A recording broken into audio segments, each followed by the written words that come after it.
कृपा करके आजमगढ़ वालों पर रहम करिए, बच्चों की स्कूलों की बसों को निकलने दीजिए, इतना आतंक न करवाइए। क्योंकि माननीय अध्यक्ष जी, 1 मिनट लास्ट कहूंगा, 1 मिनट अध्यक्ष जी, 1 मिनट सुन लीजिए। सम्मान्य अध्यक्ष महोदय, मैं सम्मान्य सदस्य को विश्वास दिलाता हूं कि अभी हमने नई टोल के लिए टोल नाके ही ख़त्म कर दिए हैं। केवल एंट्री रहेगी और नंबर प्लेट का फोटो लेंगे और फास्ट ट्रैक होगा और डायरेक्ट बैंक अकाउंट से टोल के उतने पैसे ही जहाँ से एंट्री की वहाँ से। वही तो सर, वही आप मेरी बात सुनिए। वैसे मैं आपसे एक अनुरोध करूँगा और सम्मान्य अध्यक्ष जी, आप भी मुझे संरक्षण दीजिए। 10 लाख करोड़ के काम चालू है, 4,500 प्रोजेक्ट, और प्रश्न केवल एक धुले से नासिक के बीच का है। अब मैं सब प्रोजेक्ट के डिटेल की जानकारी तो दे नहीं सकता, पर आप एक काम करिए कि मेरे क्वेश्चन आवर के दिन समाप्त होने के बाद सब अधिकारी यहाँ आते हैं, सब एमपीज आते हैं, तो आप आज भी आ सकते हो। मैं आपके सामने बात करके आपकी प्रॉब्लम को सॉल्व कर दूंगा। और अब ये टोल से समाप्ति हो जाएगी और इसके बाद ये कोई टोल रोकने वाले लोग नहीं रहेंगे, कोई कुछ नहीं रहेगा। और ये सिस्टम है, पहले 10 काम अब हमने अवार्ड कर दिए हैं, इसके बाद आगे चलकर ये 1 साल के अंदर लगभग हम पूरी तरह इसको हम लोग इलेक्ट्रॉनिक टोल पे जाएंगे। क्वेश्चन नंबर 63 श्री के राधाकृष्णन। 63 ऑनरेबल मंत्री जी, जवाब पटल पर रखा हुआ। ऑनरेबल माननीय सदस्य। Thank you, sir. Sir, Kozhikode-Wayanad tunnel is a tin tube tunnel road project in the state of Kerala. This tunnel road is essential for the safe and all-weather connectivity between Kerala and Karnataka, especially considering the frequent landslide on the Tamarassery Ghat road. Sir, my question is, will the government commit to including this project under the Bharatmala or any other central scheme?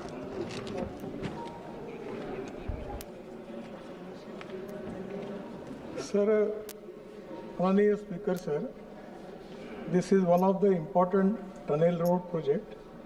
Actually, this Kozhikode-Wayanad tunnel is being developed by Kerala government on state road from their own resources.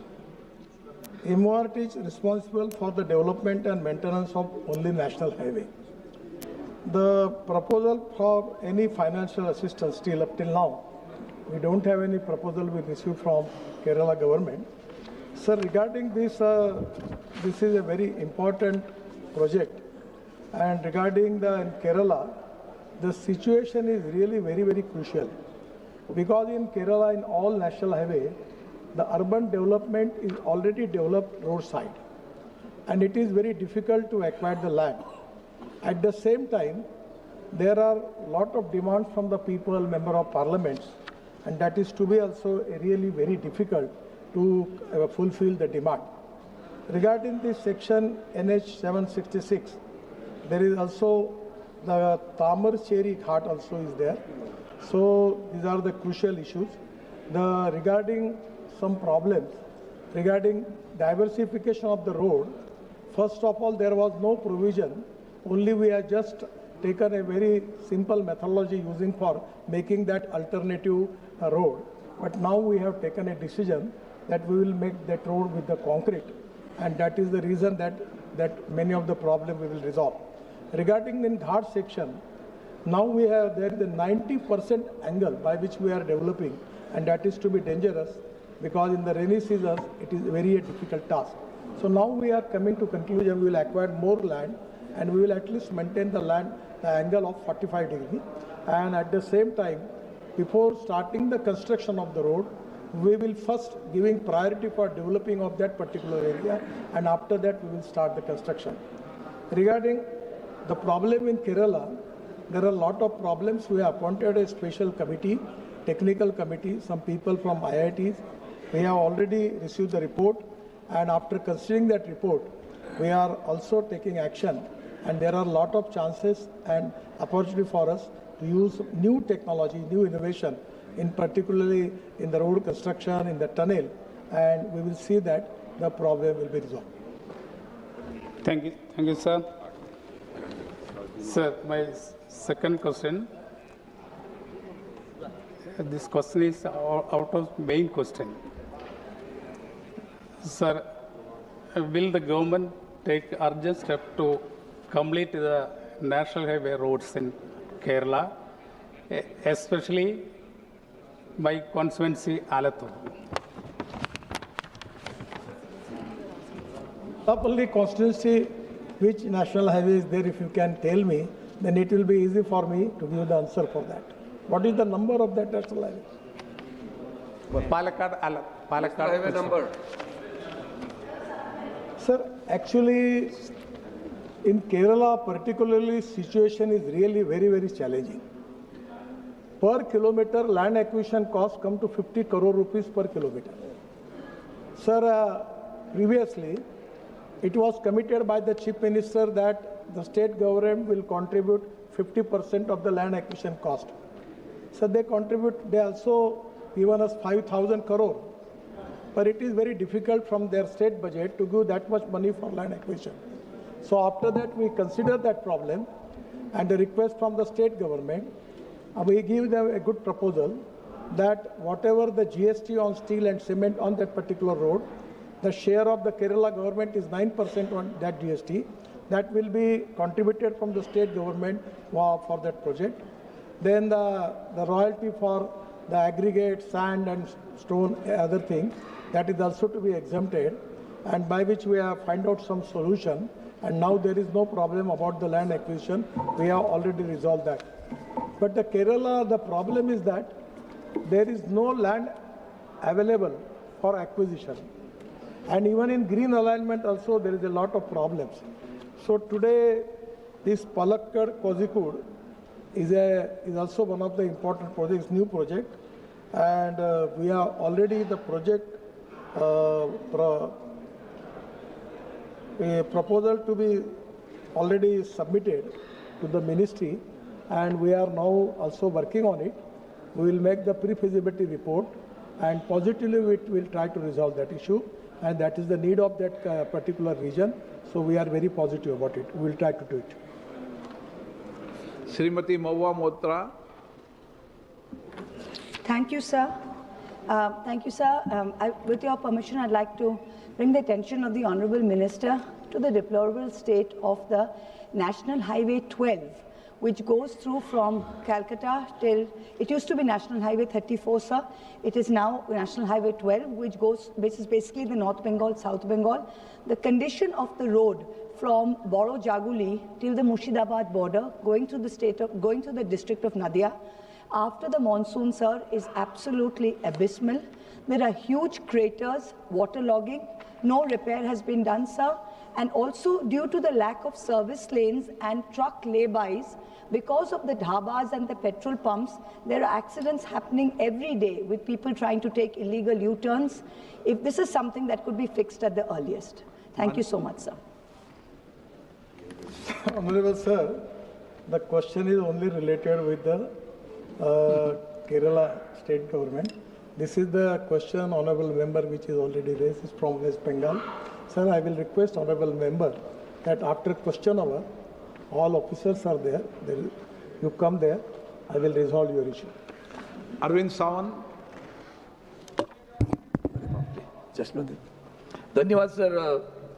एक महत्वपूर्ण प्रश्न है। महाराष्ट्र में मुंबई गोवा पिछले 10 सालों से भी ज्यादा, चांद पर जितना खर्चा नहीं उससे ज्यादा खर्चा रास्ते को हो गया है, फिर भी आज तक वो रास्ता नहीं पूरा हो रहा है, रास्ता ठीक नहीं हो रहा है।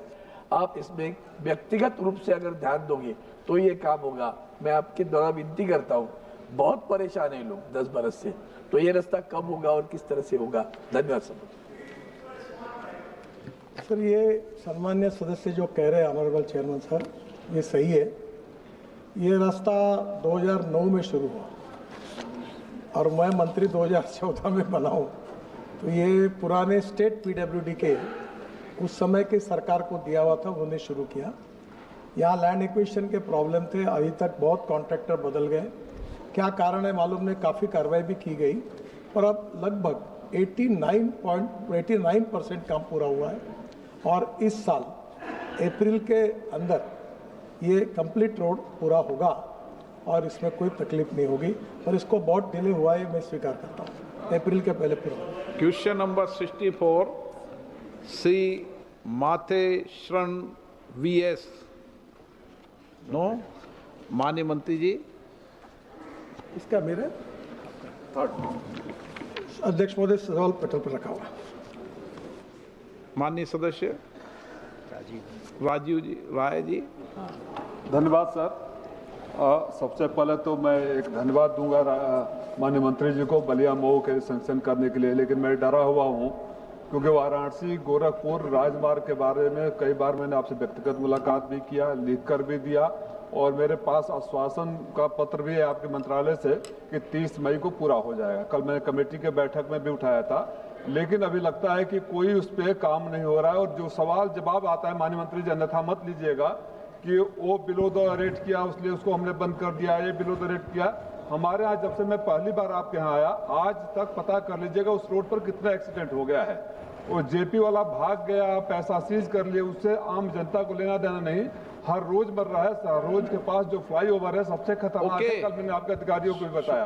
तो मैं मेरा निवेदन सिर्फ इतना है सर कि जो माननीय मंत्री जी ने पत्र लिखा था कि 30 मई तक पूरा हो जाएगा, नहीं हो रहा है, तो उसके बाद क्या कार्रवाई हो रही है? कुछ चीजें माननीय मंत्री जी ने कहा कि आप जाके मिल भी लिया करें। सर, आज सम्माननीय अध्यक्ष महोदय, ये ऐसे 10 लाख करोड़ के 3,500 से ज़्यादा प्रोजेक्ट शुरू है। हर प्रोजेक्ट का डिटेल मेरे पास भी नहीं है और मुझे उतनी जानकारी भी नहीं है, पर ये जहाँ तक ये आपने वाराणसी गोरखपुर का पकड़ा ये प्रोजेक्ट का, इसमें कुछ दिक्कतें आई थी, जो कंपनी थी उसकी भी प्रॉब्लम्स थे, और अभी ये लगभग मार्च 26 के पहले ये कंप्लीट हो जाएगा और आपको मार्च 26 के बाद कोई तकरार नहीं रहेगी। Question number 65 Shri Ajay Bhatt. Question number 65 से माननीय मंत्री महोदय। उत्तर पटल पर रख दिया गया है। माननीय सदस्य। मान्यवर, उत्तराखंड एक पर्वतीय राज्य है और आपदाओं की मार झेलता है। हमको मात्र 4 महीने काम करने के लिए मिलते हैं। मैं माननीय प्रधानमंत्री जी को बधाई देता हूं कि ये जो जेजेएम चलाई, इससे आम आदमी और जहां तक कोई जा नहीं सकता था वहां तक पानी पहुंच रहा है। परंतु हमारे वहां पर अभी एक प्रॉब्लम यह है मान्यवर कि पंप लगने थे, पैसा नहीं है, पंप नहीं लग रहा है। ओवरहेड टैंक बनने थे, लाइन बिछ गई, पैसा नहीं है। और चूंकि उत्तर में कहा गया है कि हमने पूरा पैसा दे दिया है 90-10 के अनुपात में, लेकिन 10 का अनुपात जो था राज्य सरकार ने तो पूरा दे दिया, लेकिन 90-10 में जो पैसा दिया है आपने बताया है उत्तर में, 25 और 26 में कोई भी इस वित्तीय वर्ष में एक नया पैसा भी हमको नहीं मिला।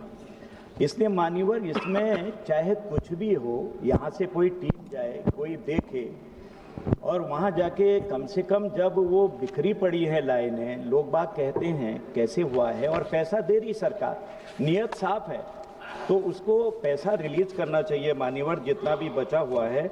और हमको अभी 3,568 और 3,289 रुपये, यानी कि 90% के योगदान से हमको इतना पैसा अभी तक मिलना है। क्या ये धनराशि इसी वित्तीय वर्ष में रिलीज कर दी जाएगी? ये मैं मंत्री जी से जानना चाहता हूँ। माननीय अध्यक्ष जी, जल जीवन मिशन हमारे देश के लिए एक बहुत ही महत्वपूर्ण प्रोजेक्ट माननीय प्रधानमंत्री जी ने किया था। आज तक करीब 15 करोड़ घरों में जल जीवन मिशन के द्वारा पानी दिया गया है। उत्तराखंड के अंदर भी बाकी जगह तो 50-50% पैसा दिया जाता है। उत्तराखंड या कुछ राज्यों में 90-10 के जरिए 90% पैसा केंद्र सरकार की ओर से उनको वित्तीय सहायता दी जाती है। इस बार भी माननीय एफएम ने इस बार भी 67,000 करोड़ रुपया इसके लिए आवंटित किया गया है।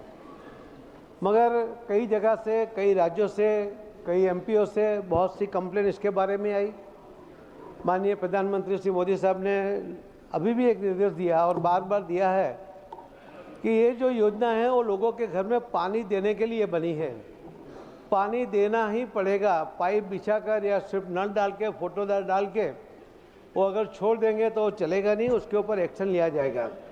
मैं आपके बताऊं कि अभी तक इसके अंदर करीब 4,000 लोगों के ऊपर, कोई अधिकारी है, कोई मंत्री है, कोई कॉन्ट्रैक्टर है, उनको ब्लैकलिस्ट किया गया। एक राजस्थान के मंत्री तो कल तक वो जेल में थे। कई लोगों के ऊपर एक्शन ली गई है, किसी को चार्जशीट दिया गया है।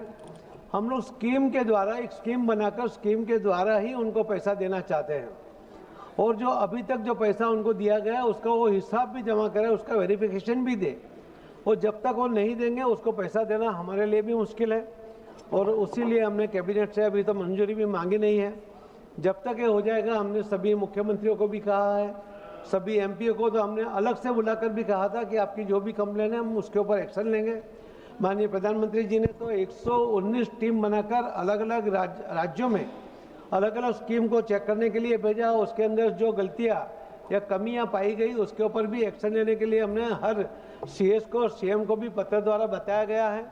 और जैसे भी ये पूर्तता होगी, हमें कैबिनेट से मंजूरी मिलेगी तो पैसा तो ज़रूर मिलेगा, और ये स्कीम पूरी करने के लिए माननीय प्रधानमंत्री जी भी बिल्कुल तैयार है। मगर कोई भी गलती या कोई भी गड़बड़ी इसके अंदर नहीं चलाएंगे। बात पहले से भी स्पष्ट की थी और अभी भी इस बात के ऊपर हम स्पष्ट है कि कभी जिस भी कॉन्ट्रैक्टर ने या अधिकारी या कर्मचारी ने गलत किया होगा उसको बख्शा नहीं जाएगा। ये स्पष्ट निर्देश हमें माननीय प्रधानमंत्री जी की ओर से मिले हैं और उसके ऊपर हम काम करेंगे। मान्यवर IMIS के अनुसार इंटीग्रेटेड मैनेजमेंट इंफॉर्मेशन सिस्टम, इसमें हमको 9,735.55 करोड़ रुपए मिले।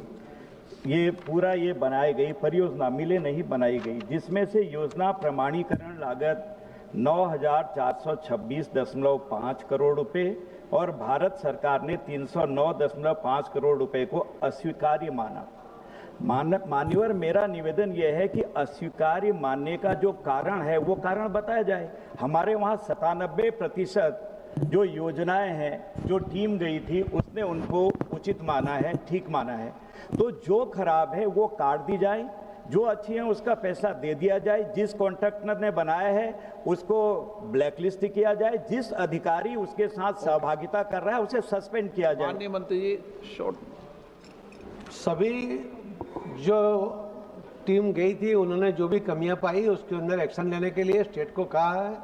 अभी तक सभी स्टेट ने जो पूरी पूर्तता करनी चाहिए अभी की नहीं गई है। हमने उनको रिमाइंडर भी किया, सभी मंत्रियों को भी बुला के उनके साथ भी बात की है, और जैसे ही ये पूर्तता होगी उसको पैसा दिया जाएगा। जो सैंक्शन है वो बिल्कुल डीपीआर, उनको जो स्टेट ही बनाता है वो डीपीआर के आधार पे उनको पैसा दिया जाएगा, मगर काम तो पूरा करना पड़ेगा, ये तो उनको ध्यान में लेना पड़ेगा। Kumari Shailja. Thank you sir. सबसे पहले मैं अपने कॉलीग माननीय भट्ट जी के साथ सहमति जताऊंगी कि इन्होंने जो सवाल पूछा है उत्तराखंड के बारे में, माननीय मंत्री जी उसका जवाब तो दे नहीं रहे हैं। घुमा फिराकर सारे देश की बात करने लग जाते हैं और उत्तराखंड में जो भेदभाव अपनी वहाँ के लोगों से हो रहा है वो जवाब एक भी नहीं आ रहा है। तो सर मेरा सवाल है कि हरियाणा में ये जो मिशन है इसके तहत आज भी अब 11 साल हो गए हैं, वहाँ पर भी सरकार को, केंद्र में भी भाजपा की सरकार है, वहाँ भी भाजपा की सरकार है।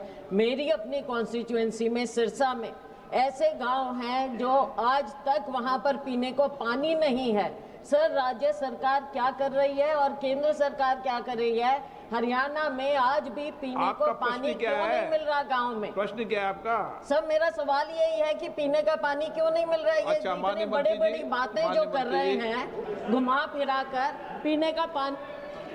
माननीय अध्यक्ष जी, पूरे देश में 15 करोड़ घरों में पानी दिया गया है और 4 करोड़ घरों में पानी देने की योजना चल रही है। उसके अंदर हरियाणा भी आ जाता है, उत्तराखंड भी आ जाता है, हर स्टेट का आ जाता है, मगर जहाँ पर भी स्टेट ने अपना काम ठीक से नहीं किया गया होगा वहाँ पर भी अभी उसको पैसा नहीं मिला है। बाकी हर जगह पर जितना पैसा आवंटित करने के लिए सैंक्शन किया गया है वो पूरा पैसा उसको दिया जा रहा है, और काम जहाँ रुका है, जहाँ उन्होंने सैंक्शन लिया और पैसा उठाया नहीं, वहाँ पर कुछ जगह रुका है। मैं उत्तराखंड के लिए भी मैंने आपको कहा कि 90% पैसा जो सेंट्रल गवर्नमेंट दे रही है और सिर्फ 10% पैसा स्टेट लगा रही है। तो आप ऐसा नहीं है, मंत्री जी आपको स्पष्ट जवाब दे रहे हैं, बैठिए, पूरा बैठिए। पानी तो कैसा, हरियाणा के अंदर भी पानी का सोर्स जहाँ पर भी कम पड़ा होगा, जिस बार भी ये योजना शुरू की तो पानी का सोर्स ठीक से देखा नहीं गया था, तो हमने बाइसेक से वहाँ से उसका रिपोर्ट लिया कि हर गांव में हर योजना को सफल करने के लिए कौन सी जगह पर पानी का सोर्स है, और उसको सरफेस वाटर से भी पानी देने के लिए एक्स्ट्रा पैसा खर्च करना पड़ा है, वो करके भी पानी देने के लिए योजना बनाई गई है। हरियाणा को भी पूरा पानी देने की पूरी कोशिश चल रही है, और ये पूरा पानी देने की योजना वो स्टेट गवर्नमेंट ही इम्प्लीमेंट कर रही है। हम तो उसको टेक्निकल सहाय दे रहे हैं और उसको आर्थिक सहाय कर रहे हैं, तो ये योजना उसी के आधार पर चल रही है। क्वेश्चन नंबर 66 श्री विप्लव कुमार देव। 66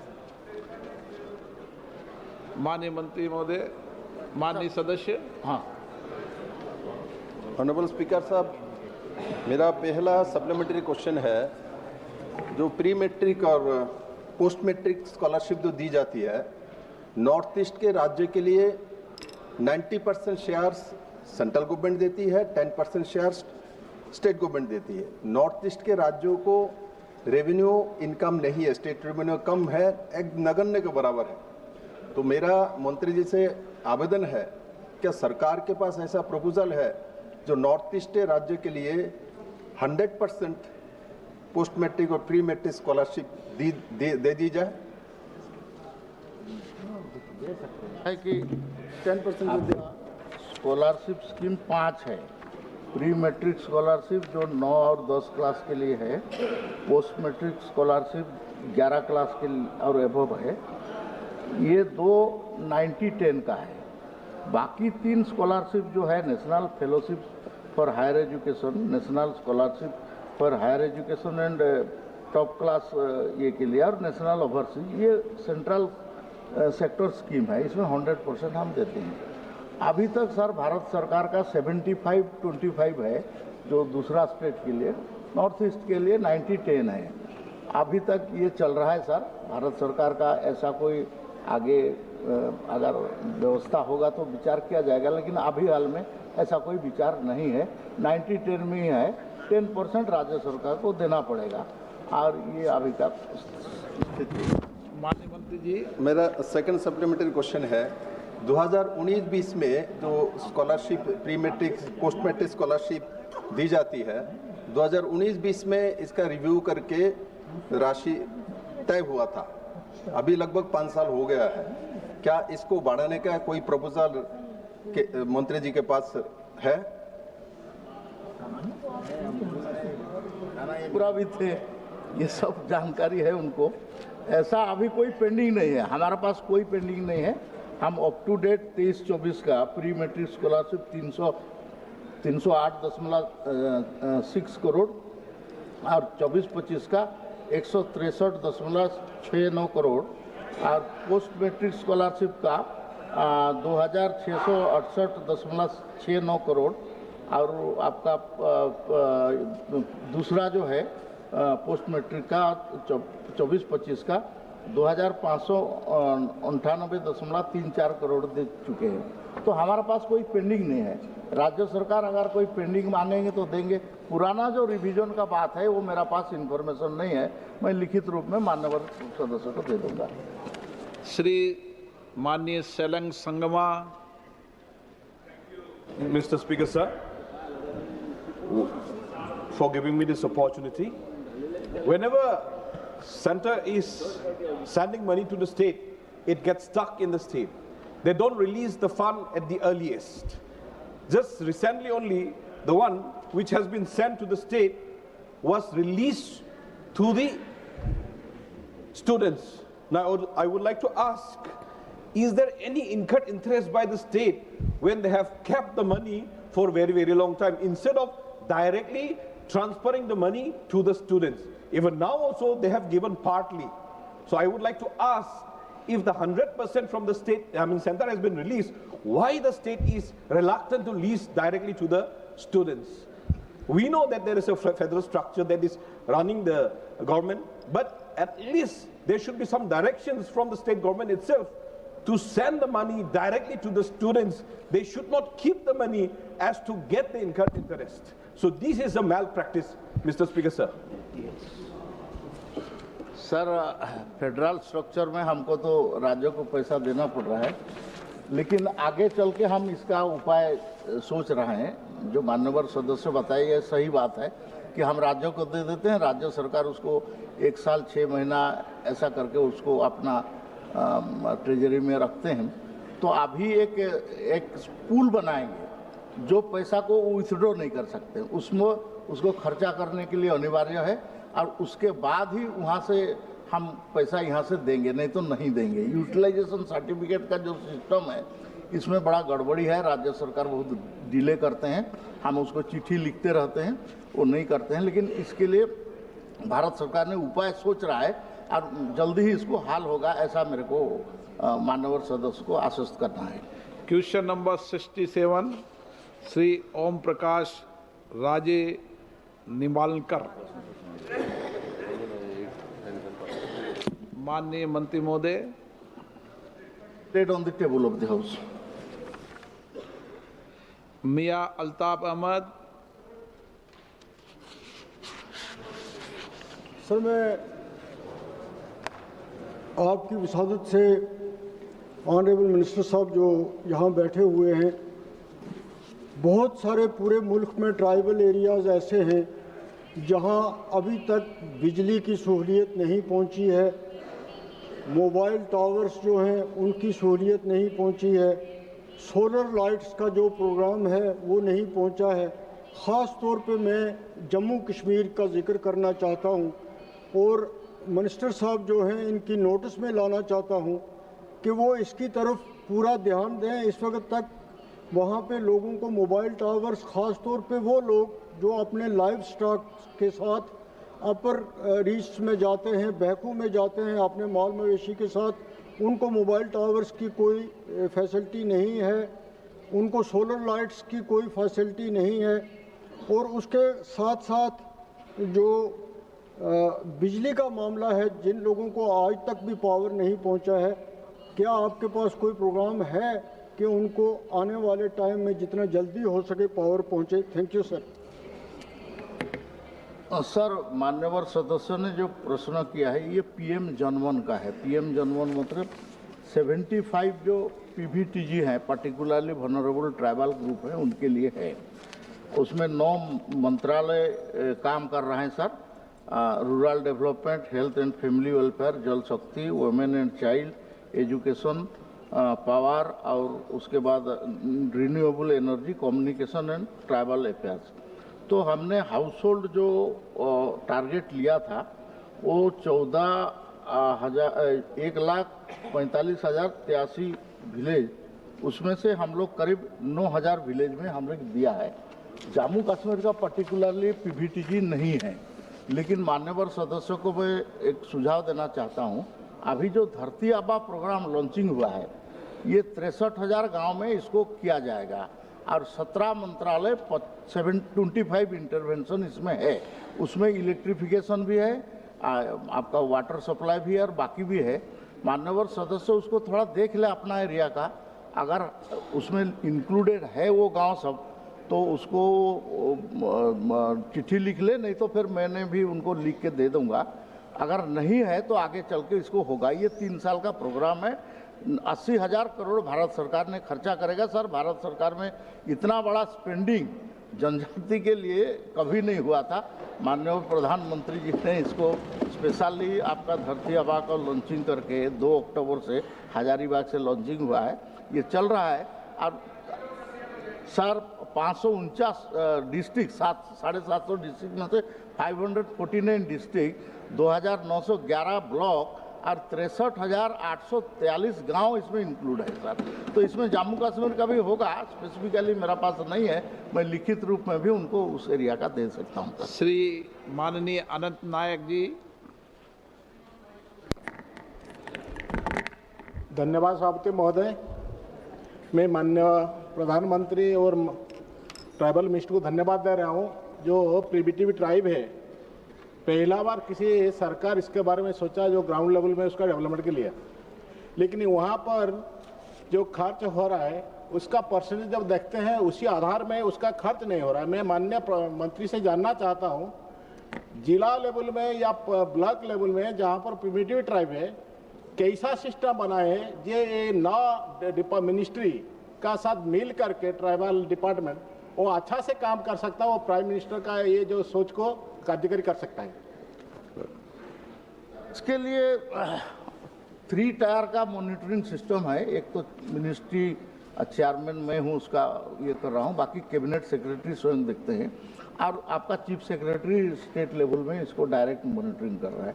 ये रियल टाइम मॉनिटरिंग है सर, ऑनलाइन में है, पोर्टल में है, तो इसलिए कोई इसको ये नहीं कर सकता है। जियो टैग्ड भी है, कोई काम हो गया उसका वो अगर अपलोड करेगा और नहीं हुआ है तो उसको पकड़ा जाएगा। तो इसलिए ऐसा नहीं है, ये बहुत सख्त मॉनिटरिंग हो रहा है और 3 टायर मॉनिटरिंग में बहुत पक्का ये हो रहा है। तो इसलिए ये ऑलमोस्ट 75 अचीवमेंट है और 25% बाकी है, उसको आगे हम पूरा कर देंगे sir. Question number 60 Shashi Tharoor ji. Simply that in Kerala, sir, because of a financial crisis affecting the state government, in February this year, they have cut the funding for 27 out of the 49 tribal welfare schemes in the state. I'm just wondering, sir, is there some way the central government can help in and compensate where the state government is not able to fulfill its duties to the tribal people? Is there any way that, for example, the benefits of PM Janman could be extended to Kerala? Similarly, with the earlier question on tribal scholarships, we have a number of tribal students severely affected by the financial incapacity of the state government to fulfill their commitments. 27 out of 49 schemes have been dramatically slashed, sir. Can the centre help? नहीं sir, जो आपका regular scheme है वो state government को जा रहा है, लेकिन 2 स्पेशल स्कीम है, पीएम जनमन एंड धरती आबा, ये all are implemented by the central ministry. तो इसमें कोई स्टेट का इन्वॉल्वमेंट ज़्यादा नहीं है, डायरेक्टली ये सेंट्रल मिनिस्ट्री कर रहा है। जैसा आपका उदाहरण स्वरूप आपका ministry of rural development house hold बनाएगा 54,236, ये पीएम जनमन का है। तो इसमें हम लोग का आरडी मिनिस्ट्री करेगा, उसमें राज्य सरकार का कोई लेन देन नहीं है सर। एक मिनट सर, आप उसमें से 13,000 कंप्लीट है। ऐसे रूरल रोड आपका 5,114 किलोमीटर बनेगा, इसमें से भी आपका ऑलमोस्ट काम चालू हो गया है। इसमें राज्य सरकार का इन्वॉल्वमेंट नहीं है। पीएम जनमन और धरती आबा ये 2 सेंट्रल सेक्टर स्कीम है, इसमें सेंट्रल गवर्नमेंट डायरेक्ट कर रहा है। बाकी जो स्कीम है SCA टू TSP आर्टिकल 275 और बाकी जो स्कीम है स्कॉलरशिप, जो इससे पहले क्वेश्चन था, इसमें राज्य सरकार का इन्वॉल्वमेंट है और उतना % देना पड़ेगा। तो उसके लिए सर ये तो अभी तक का डिसीजन है भारत सरकार का। तो फेडरल स्ट्रक्चर में राज्य सरकार भी जब उनका अधिकार मांगते हैं तो थोड़ा तो देना पड़ेगा उनको सर, इसमें कोई उपाय नहीं है। Question number 68 Shri PC Mohan. माननीय मंत्री जी जवाब पटल पर रखा। माननीय सदस्य। Sir, as per the reply given by the ministry, there is a steady growth in EV vehicle registrations in Karnataka, sir. As of now, this year about 1,70,000 vehicles have been registered, sir. My question is that the quantum of assistance sanctioned to Karnataka under central schemes including FAME2 and PM E-Drive and related to EV infrastructure programs, together with the utilization status of such funds, sir. And my second supplementary is whether any measures have been proposed to streamline approval, strengthen grid readiness at charging locations and ensure timely execution of upcoming EV charging projects through improved coordination among central agency, state authorities and private charging network operators, sir.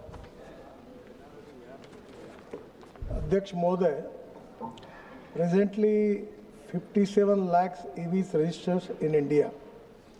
EV sales rates was faster than IC engines in 2024 and 2025. EV car increased by 20.8% and petrol and diesel by 4.2%. Two-wheeler EVs increased by 33% and petrol and diesel by 14%. There are three-wheelers EVs by 18% and petrol and diesel by 6%. Sir, in Karnataka, the EV growth is 16.6% and Bengaluru, it is 9.9%. Indian EV market potential is of 20 lakh crores by 2030, with rupees 1 crore annual sales of vehicle, creating 5 crore new jobs by 2030. 400 plus startups in electric two-wheelers sale increased by 21% since 2024. The lithium is very important. I remember when we had taken a decision for electric vehicle, the cost of the lithium-ion battery was $150 per kilowatt per hour. But now it is presently coming to $55 per kilowatt per hour. This is really a good indication. At the same time, there is a good news for our country that in Jammu and Kashmir, the 6 million tons, the lithium reserves are there, which is of the 6% of the world. The mining ministry is working on that for the futuristic development of our country. This is very important. And at the same time, we are already having a lot of research on the battery chemistry regarding the lithium ion, sodium ion, zinc ion, and aluminum ion. I am very much confident this is the future. But at the same time, the futuristic fuel is the hydrogen. Honorable Petroleum Minister is here. And I have also got the car, which is on hydrogen. And the car is from the Toyota. It's just like Mercedes, giving the comforts of that level. And the name of the car is Mirai. The Mirai Japanese words mean the future. And already our Prime Minister has given highest priority for green hydrogen mission, and that is to be the future.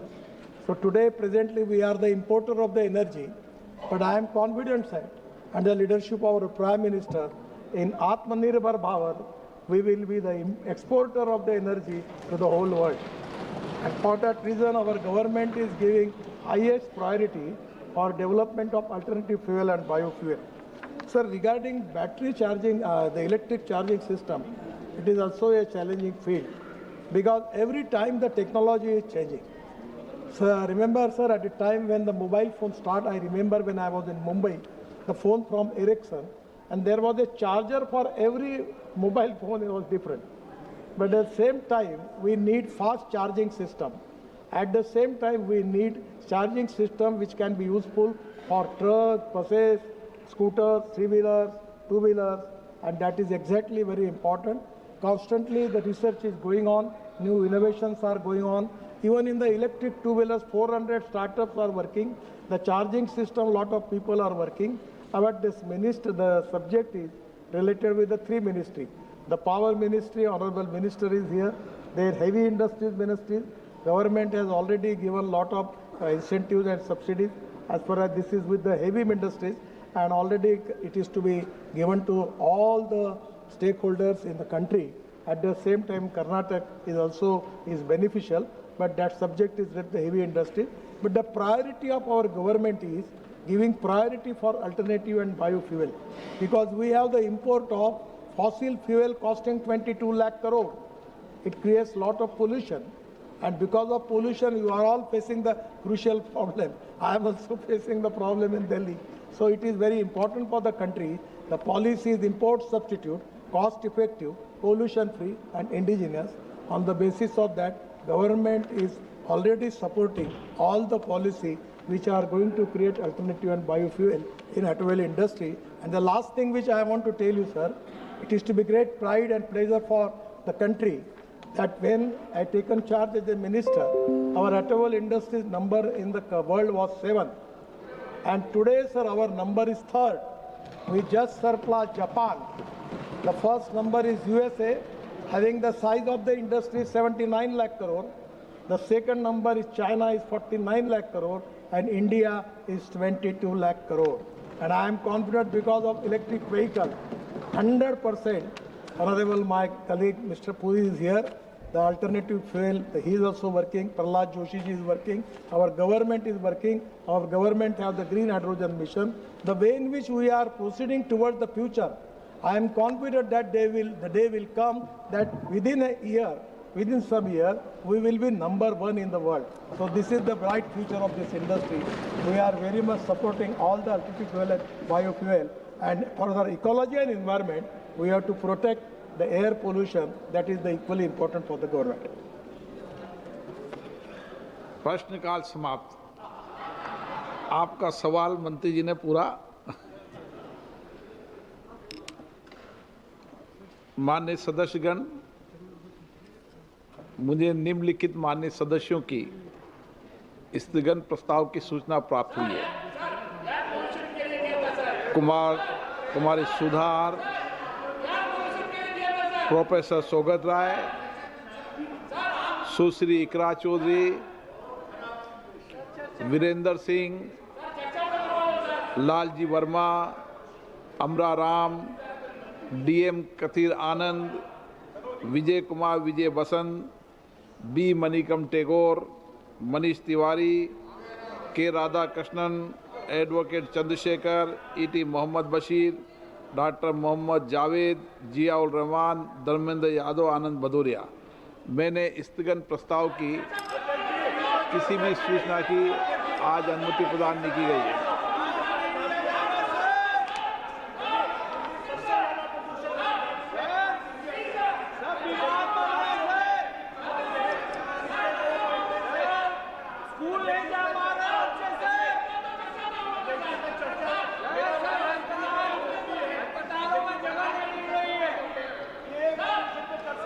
सभा पटल पर रखे जाने वाले पत्र item number 2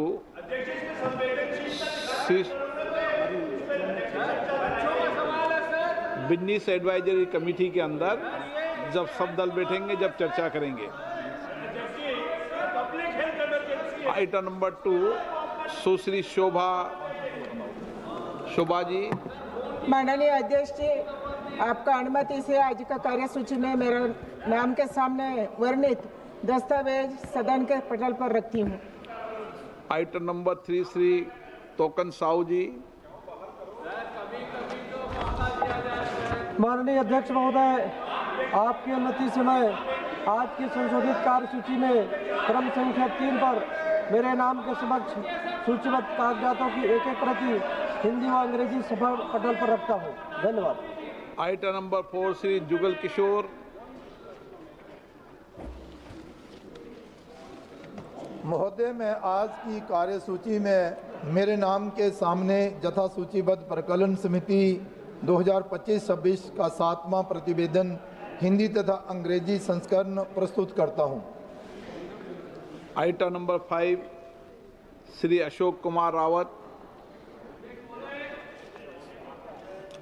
मैं आज की कार्यसूची में अपने नाम के समक्ष यथा सूचीबद्ध उपभोक्ता मामले, खाद्य और सार्वजनिक वितरण संबंधी स्थायी समिति के 11वें 12वें प्रतिवेदन की एक प्रति हिंदी अंग्रेजी संस्करण प्रस्तुत करता हूं। धन्यवाद। Item number 6 Shri बसाव Raj Bombay.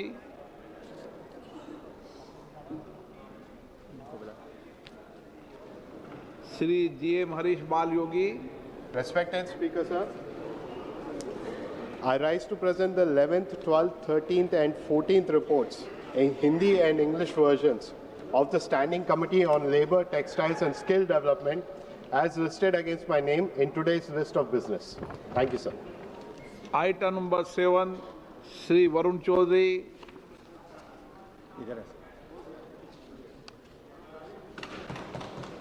Sir, I rise to lay on the table a copy each of the following reports of Parliamentary Standing Committee on Personal Public Grievances, Law and Justice. 155th report on action taken on 149th report of the Committee on Demands for Grants 25-26 pertaining to the Legislative Department. 156th report on action taken on 147th report of the Committee on Demands for Grants 2025-26 pertaining to the Department of Justice. 157th report on action taken on 146th report of the Committee on Demand for Grants pertaining to the Departments of Administrative Reforms and Public Grievances and Pensions and Pensioners' Welfare. 158th report on action taken on 148th report of the Committee on Demand for Grants 25-26 pertaining to the Department of Legal Affairs. 159th report on action taken on 145th report of the Committee on Demands for Grants 25-26 pertaining to the Department of Personnel and Training. Thank you, sir. Very good. Item number 8, Sri Tokan Sahu. Item number 8, Tokan Sahu. माननीय अध्यक्ष महोदय, आपकी अनुमति से आज की कार्यसूची में क्रम संख्या 8 पर आवासन और शहरी कार्य मंत्रालय से संबंधित अनुदान की मांगों 2024-25 के बारे में आवासन और शहरी कार्य संबंधी स्थायी समिति के पहले प्रतिवेदन में अंतर्विष्ट सिफारिशों टिप्पणियों पर सरकारों द्वारा की गई कार्रवाई के संबंध में समिति के चौथे प्रतिवेदन में अंतर्विष्ट सिफारिशों के कार्यान्वयन की स्थिति के बारे में एक वक्तव्य सभा के पटल पर रखता हूं। धन्यवाद। शून्यकाल अविलंब लोकमत के विषय श्री राजकुमार रोहत। धन्यवाद अध्यक्ष महोदय। मैं आपके माध्यम से सदन का ध्यान देश के करोड़ों आदिवासियों के संवैधानिक अधिकारों से जुड़े अत्यंत महत्वपूर्ण विषय की ओर आकर्षित करना चाहूँगा। यहाँ संविधान का अनुच्छेद 244(1) 5वीं अनुसूची का विशेष अधिकार जो आदिवासी समुदाय को मिला है, यह आज़ादी से पूर्व अंग्रेजों से लड़ते हुए शहीद हुए लाखों आदिवासियों की शहादत का परिणाम है। संविधान ये कहता है कि देश के 5वीं अनुसूची वाले क्षेत्र जो हैं, उन 5वीं अनुसूची वाले क्षेत्रों में यूडीए, नगर पालिका, नगर परिषद मतलब नगर निकायों का विस्तार या गठन करना असंवैधानिक है। अगर करना भी है तो अनुच्छेद 243(z)(c)(1)(3) कहता है कि आदिवासियों के अधिकार, संस्कृति, परंपरा, स्वशासन की सुरक्षा करते हुए संसद विशेष कानून लाए। और उसी 1950 में संविधान लागू हुआ, 2000 तक किसी के मतलब कहीं ध्यान में नहीं, आदिवासियों की चिंता नहीं हुई। 2001 में नगर पालिका अनुसूचित क्षेत्र विस्तार विधेयक 2001 यानी मेसा कानून राज्यसभा में प्रस्तुत किया गया। माननीय अध्यक्ष महोदय, आपका बहुत बहुत आभार। मैं आपका ध्यान राजस्थान के बालोतरा स्थित औद्योगिक क्षेत्र के अंदर सीईटीपी प्लांट के द्वारा गंभीर लापरवाही और उसके उत्पन्न हुए पर्यावरणीय आपदा की ओर आकर्षित करना चाहता हूं। ये सीईटीपी प्लांट 18 एमएलडी क्षमता का है, लेकिन ये कागजों के अंदर ही चलता है। एक्चुअल में 3-4 एमएलडी से ज़्यादा क्षमता पे कभी नहीं चला। मैं खुद उस प्लांट का विजिट करके आया। वहाँ न तो आउटपुट और इनपुट का कोई रिकॉर्ड है। औद्योगिक इकाइयों द्वारा दूषित पानी सीधा बिना ट्रीटमेंट किए नदी के अंदर छोड़ दिया जाता है, जिस कारण लूणी नदी के आसपास के क्षेत्र के किसानों के खेत बंजर हो चुके हैं। भूमिगत जल स्रोत पूरी तरीके से दूषित हो चुका है और राजस्थान पॉल्यूशन कंट्रोल बोर्ड द्वारा इसका निरीक्षण के उपरांत 50 लाख रुपए जुर्माना लगाया और प्लांट को बंद करने का आदेश दिया गया। और जिला कलेक्टर के कार्यालय से मात्र 300 मीटर दूर इस प्लांट की तरफ किसी का ध्यान नहीं दिया जा रहा। कार्रवाई के बजाय इस प्लांट के संचालनकर्ता को भारत सरकार के मंत्री के द्वारा। अध्यक्ष महोदय, 1 मिनट पूरी बात करने दो। 1 मिनट अध्यक्ष महोदय, देश के अन्नदाता की करुण पुकार लेके खड़ा हूं। मैं भंडारा गोंदिया से आता हूं, जिसे धान का कटोरा कहते हैं, लेकिन विडंबना देखिए, अन्नदाता किसान आज खुद ब खुद कर्ज, भूख और निराशा से जी रहा है। महोदय, मेरे क्षेत्र में 80% किसान 1 हेक्टर के नीचे के हैं। आपकी और मांग क्या है? मांग क्या है बताइए, जल्दी से आगे बढ़ जाएंगे। फिर मांग करिए जल्दी से। जी, मेरी मांग है कि मेरे किसान भाई हैं, उनके जो प्रॉब्लम है 2 मिनट में मैं कहना चाहूंगा। बहुत दिनों के बाद में आपका आशीर्वाद मिला है। मेरी मांग है, अवकाड़ी बारिश की वजह से जो नुकसान आया है, किसानों का मुंह का निवाला चला गया है। 1 लाख रुपए प्रति हेक्टर का उनका नुकसान हुआ है। कम से कम उनकी सरकार ने लागत देना चाहिए। पीक बीमा के कारण आज पीक कंपनियां माननीय सदस्य प्लीज। धन्यवाद अध्यक्ष महोदय। अध्यक्ष जी, मैं आपके माध्यम से सीट पे जाइए। सरकार का और विशेष तौर पर रोड एंड ट्रांसपोर्ट मंत्रालय का ध्यान अपने सांबा जिला की ओर ले जाना चाहता हूं, जहां सांबा से उधमपुर की तरफ जाने वाला जो रोड है, जिसकी हालत बहुत खस्ता हो गई है और वहां पर ट्रैफिक का बहुत बड़ा एक आना जाना जो है वो लगा रहता है और खराब सड़क होने की वजह से वहां पर एक्सीडेंट भी ज़्यादा हो रहे हैं। कई कीमती जानें जो है वो जा रही है। मेरा आपके माध्यम से सरकार से ये प्रार्थना है कि सांबा से उधमपुर तक का जो रोड है उसे नेशनल हाईवे का दर्जा दिया जाए और 4 लेन बनाने का जो है वो कार्य प्रारंभ किया जाए। धन्यवाद। राम शिरोमणि वर्मा। नो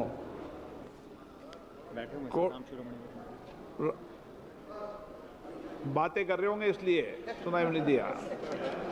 धन्यवाद स्पीकर सर। माइक है आ गया माइक नहीं।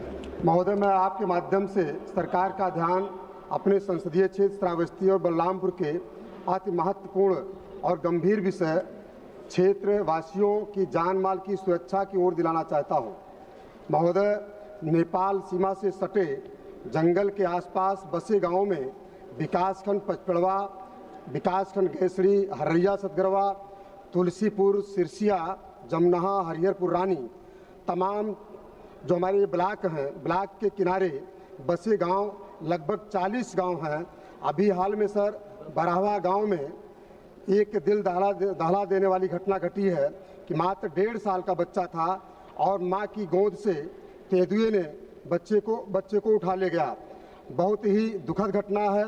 इसी तरह आए दिन इन गांवों में तेंदुए, बाघ, भेड़ियों और लकड़बग्घा आदि जंगली आदमखोर जानवरों से द्वारा मवेशियों, छोटे बच्चों और लोगों को निशाना बना लिया जाता है। बस धन्यवाद अध्यक्ष महोदय। मांग करा करो। इन खुखार जानवरों से गांव की तरफ आने वाले। धन्यवाद अध्यक्ष महोदय। Sir, I draw the attention of the House to a serious problem of escalating issue of बोले जल्दी बोले। सर महोदय, आपके माध्यम से भारत सरकार और प्रदेश सरकार के से मांग है कि पीड़ित परिवार को कम से कम 25 लाख रुपए का मुआवजा दिया जाए। धन्यवाद। ओडा विशेष रेड्डी। अध्यक्ष महोदय, I rise to draw the attention of the House to a serious and urgent problem of escalating monkey problems to the farmers destroying the crops. So it has become a nationwide problem and it is affecting our farmers in our district seriously, sir. Sir, the problem, मेरा मांग ये है sir, 1 minute in Telugu sir. అధ్యక్ష, మన వికారాబాద్ జిల్లాలో రైతులకు మన కోతుల సమస్య చాలా పెద్దగైంది. నాశనం అవుతున్నాయి farmers అందరూ. Sir, मेरा मांग ये है साहब, I urgently urge the government to designate a nodal ministry. Because when I filed the RTA, sir, to the DFO, he says the forest department is not in charge of human habitations and agriculture crops. We are only concerned about this. So the agriculture department is not the nodal agency, nor the animal husbandry. So my mang ye hai sahab, designate a nodal ministry to take responsibility of managing monkeys and vermin, be it wild boars or nilgai. Formulate a national guidelines for mitigation and prevention and management. Launch a dedicated national program so that the farmers' livelihood is not affected, sir. Dhanyawad, sir. दरोगा प्रसाद सरोज। धन्यवाद अध्यक्ष जी। आपकी अनुमति से आज मैं अपने संसदीय क्षेत्र लालगंज जनपद आजमगढ़ की एक अत्यंत गंभीर और वर्षों से उपेक्षित समस्या को इस सदन के माध्यम से केंद्र सरकार के समक्ष रखना चाहता हूं। मेरे संसदीय क्षेत्र लालगंज के विधानसभा निजामाबाद में भदोली पुल से आगे से निजामाबाद पुल तक व मिर्जापुर ब्लॉक के पास से जहीरपुर, लाहीडीह बाजार होते हुए माहौल और फूलपुर तक जाने वाला यह प्रमुख मार्ग क्षेत्र की जीवन रेखा है। लाखों लोगों का आवागमन, व्यापार, कृषि, स्वास्थ्य और शिक्षा की पहुंच इसी सड़क पर निर्भर है। लेकिन दुर्भाग्य से यह मार्ग लंबे समय से अत्यंत जर्जर और खतरनाक स्थिति में है। माननीय अध्यक्ष महोदय, वर्षा के मौसम में इस मार्ग की स्थिति और भी भयावह हो जाती है। सड़क के बड़े हिस्से जल भराव से भर जाते हैं और कई स्थानों पर यह सड़क नदी नाले का रूप ले लेती है। गड्ढों में भरे पानी से दुर्घटनाओं का खतरनाक बढ़ जाता है। एम्बुलेंस, स्कूल वाहन, किसानों की गाड़ियां, सबकी आवाजाही गंभीर रूप से प्रभावित होती हैं। कई ग्रामीण क्षेत्रों का संपर्क लगभग कट जाता है। यह स्थिति जनता की सुरक्षा, सम्मान और मूल जीवन के अधिकारों पर सीधा आघात है। मैंने इस मार्ग के निर्माण एवं पुनर्निर्माण के लिए कई बार प्रदेश सरकार तथा केंद्र सरकार को पत्र लिखा।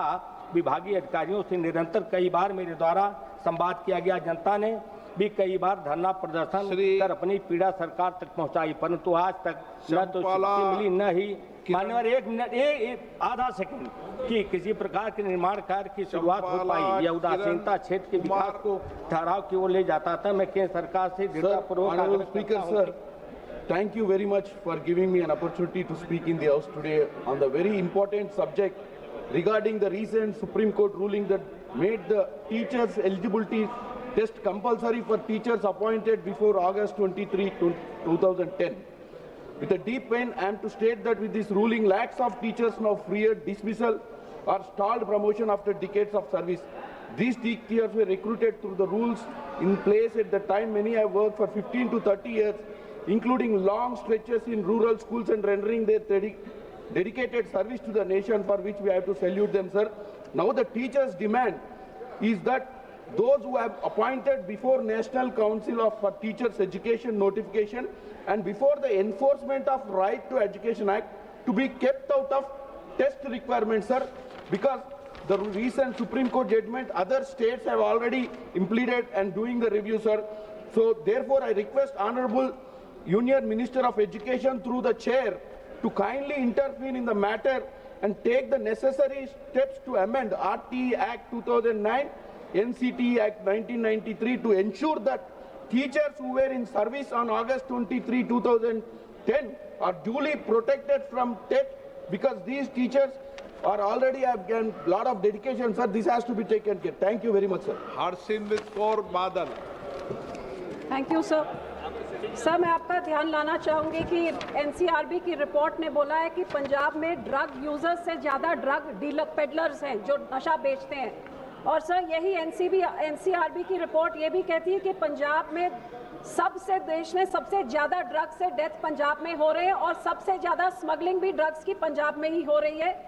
देश में सबसे ज़्यादा 1150 किलो पिछले साल पकड़ा गया। यहाँ तक कि हाईकोर्ट ने यह भी टिप्पणी दी है कि पंजाब की होम एग्जिस्टेंशियल क्राइसिस है और आम आदमी सरकार से उन्होंने जवाब मांगा कि इसके खिलाफ आप कैसे लड़ रहे हैं। लेकिन अफसोस की बात यह है सर कि जहाँ पे लोग दुखी होके गांव के दीवारों में लिख रहे हैं कि नशा यहाँ पे चिट्टा यहाँ पे बिकता है, तो सरकार उनको पकड़ने की बजाय पुलिस को भेज के उससे काला करके उसको मिटवा रही है।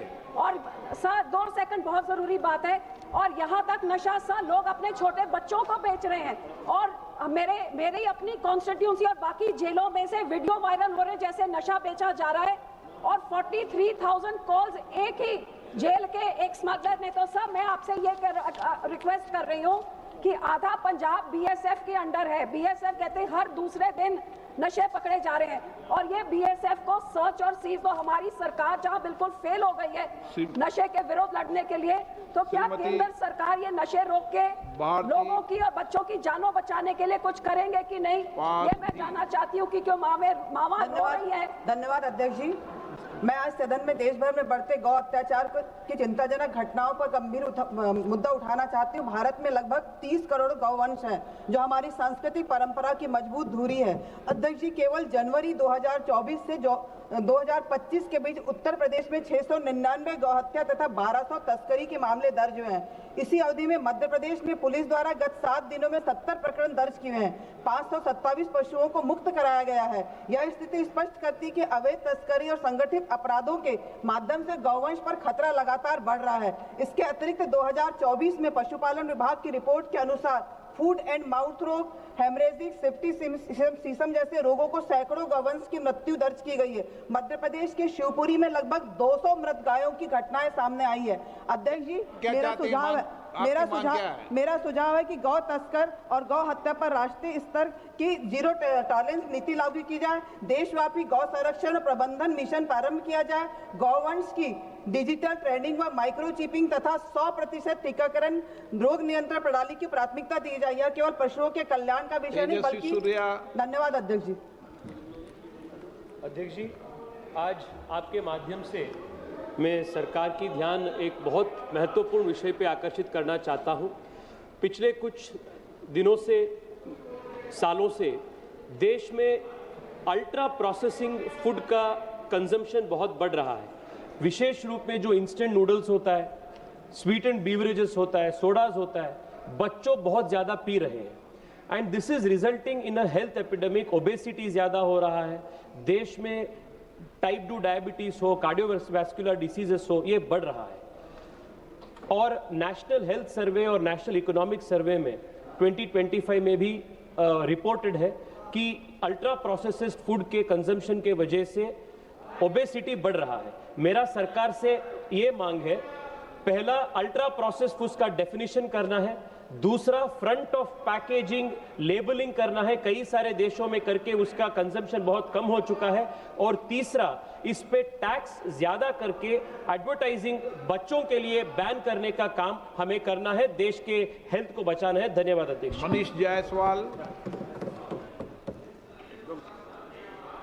मनीष जायसवाल, श्री शशांक मणि, माननीय शशांक मणि जी। सभापति महोदय, मैं आपके माध्यम से देवरिया जिले की धार्मिक और सांस्कृतिक पहचान सिद्धपीठ मां देवरई मंदिर के प्रांगण को भव्य एवं विकसित कराने की आवश्यकता पर इस सदन का और देश का ध्यान आकर्षित करना चाहता हूं। देवरई माता का मंदिर न केवल देवरिया जिले की सांस्कृतिक आत्मा है बल्कि वहां की पर्यटन को भी वेग देगा। अमृत प्रयास के अंतर्गत इस पुरानी मंदिर की न्यायोचित जांच की जाए ताकि मंदिर परिषद का समग्र विकास किया जाए। इस मंदिर परिषद की प्राचीन मंदिरों की तरह चौमुखी विकास हो, जैसे कि उसमें धार्मिक आस्था के साथ साथ शैक्षणिक, सांस्कृतिक और सामाजिक सुविधाएं का भी समावेश हो। आदरणीय अध्यक्ष महोदय, मैं मंदिर की कुल क्षेत्रफल 6 एकड़ में 3 एकड़ की भूमि इसके लिए पर्याप्त होगी। इसके लिए हमने अमृत प्रयास के तहत एक आवेदन भी दिया है और मैं समझता हूं कि इसमें हमारे पौवारी महाराज जिन्होंने इस मंदिर की स्थापना की है उनका भी पूरा इसमें समर्थन रहेगा। धन्यवाद। जय हिंद, जय भारत। माननीय सदस्य श्री धैर्यशील संभाजीराव माणे जी। नमस्कार सभापति महोदया, मैं एक महत्वपूर्ण विषय पे आपका ध्यान आकर्षित करना चाहूँगा। देश भर में जो शिक्षक है, जो टीचर्स है, उनका एक प्रश्न आज बहुत ही गंभीरता से देखने की ज़रूरत है। 25 लाख टीचर्स का भविष्य इस पे निर्भर है। टीएटी टीचर्स एलिजिबिलिटी टेस्ट, ये नामक टेस्ट आरटीई लागू होने के बाद, राइट टू एजुकेशन लागू होने के बाद तैयार किया गया और देश भर में 53 साल से जो नीचे है उनके सभी को इसका टेस्ट देना पड़ेगा, ऐसा निर्णय केंद्र शासन के माध्यम से दिया गया। और आज ऐसी स्थिति है कि 25 लाख लोगों का भविष्य इस पे निर्भर कर रहा है, बच्चों का भविष्य इस पे निर्भर कर रहा है। कोर्ट में कुछ लोग गए हुए हैं जिसके माध्यम से अगर ये कोई शिक्षक वहां पे इस एलिजिबिलिटी में पास नहीं होते तो उनको बरतरफ करने का निर्णय केंद्र सरकार के माध्यम से लिया गया है और कोर्ट में जाने के वजह से एक लॉक हो गया है, डेडलॉक हो गया है। मैं गुहार करना चाहूंगा केंद्र सरकार से, ये सारे शिक्षक अपने अपने स्थानिक टेस्ट पास होके वहां पे रिक्रूट हुए हैं तो केंद्र सरकार इनकी पार्टी बन के यहाँ जिसमें जाए, जिसके माध्यम से हर एक के क्षेत्र में ये सर समस्या मैडम आई हुई है। हम ये चाहते हैं कि कोर्ट में एफिडेविट लेके इन लोगों पे अन्याय ना हो, जिसकी जिम्मेदारी केंद्र सरकार ले और उनको राहत देने का काम करे। माननीय अध्यक्ष जी, आपका बहुत बहुत धन्यवाद सभापति जी। मैं जो माणे जी ने बात कही है उसी बात को आगे बढ़ाते हुए अपनी पार्टी के नेता आदरणीय अखिलेश यादव जी की ओर से जिस तरह से टीईटी के माध्यम से पूरे देश के तकरीबन 25 लाख और अकेले उत्तर प्रदेश के 2 लाख से ज़्यादा शिक्षक आज पूरी तरह से असुरक्षा के भाव में हैं। सभापति जी, अनिवार्य शिक्षा अधिनियम 2009 के आने के बाद ये तय हुआ कि टीईटी की परीक्षा के बाद ही कोई शिक्षण कार्य कर पाएगा। लेकिन उससे पहले के लिए प्रावधान रहा कि जो पहले के जो शिक्षक हैं उनको ये परीक्षा पास किए या नहीं किए, या उस समय की जो सेवा शर्तों के अनुरूप जो नियुक्ति मिली है उसी के अनुरूप वो सेवाएं करेंगे। लेकिन 1 सितंबर 2025 को माननीय सर्वोच्च न्यायालय का एक फैसला, मैं इस बात के लिए सदन में पुरजोर तरीके से कहूंगा, ये केवल माननीय सर्वोच्च न्यायालय की बात नहीं रही, केंद्र सरकार और राज्य सरकारों की कमजोर पैरोकारी के कारण आज देश के 25 लाख से ज्यादा शिक्षक, उनके परिवार पूरी तरह से सुरक्षा का अभाव है। सभापति जी बात पूरी आने दीजिए। और हमारे उत्तर प्रदेश के अंदर 2 लाख से ज्यादा शिक्षक भर्ती जो परेशान हैं। इसलिए मेरी सभापति जी आपके माध्यम से सरकार से अनुरोध है कि अध्यादेश लाके, संविधान संशोधन लाके देश के 25 लाख शिक्षकों का, विशेषकर उत्तर प्रदेश के 2 लाख शिक्षकों का भविष्य को सुरक्षित करें, और नहीं करते हैं तो ये। Thank you. Through you, Chairperson, Madam, I'd like to draw the attention of the House to the pressures faced by school-going children in India.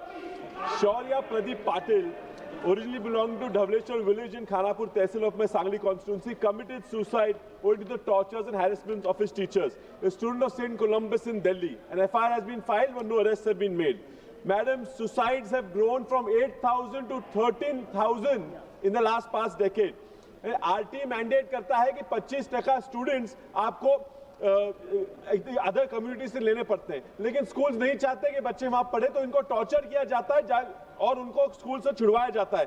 तो आई अर्ज द गवर्नमेंट कि they should intervene into this matter, get these people arrested. ये teachers का एक example set करना पड़ेगा ताकि आगे टीचर्स कभी किसी स्टूडेंट को अगर तकलीफ देते हैं, उसको खुद का फ्रेशर उस पर निकालते हैं, तो वो 2 बार सोचे। और एक मांग है हमारी मैडम कि प्राइवेट स्कूल्स जो 25% के बच्चों को लेके उनको निकालने के लिए प्रेशर्स करती है, इनका इन्वेस्टिगेशन भी होना चाहिए और आरटी एक्ट में कोई बदलाव लाने चाहिए। ऐसे जो लूप होल्स लेके स्कूल्स इसका फायदा उठाते हैं वो आगे से ना ले पाए और शौर्या प्रदीप पाटिल से को न्याय मिलना चाहिए। Thank you. माननीय सदस्य Shri PV Mithun ji. Thank you, ma'am. Through you, I would like to bring to the notice of the government that the banana farmers in Andhra Pradesh are in great distress. A ton of bananas which were 25,000 rupees are being sold for 50 paise occasionally. For 50 paise, you don't even get a biscuit or a matchbox. You imagine the farmers are not even getting the cost of cutting the fruit, a banana. Madam, through you, I demand the government, in the previous YSRCP government, free crop insurance was being given to the farmers, input subsidy was being given, and there were a lot of trains, special trains which were put.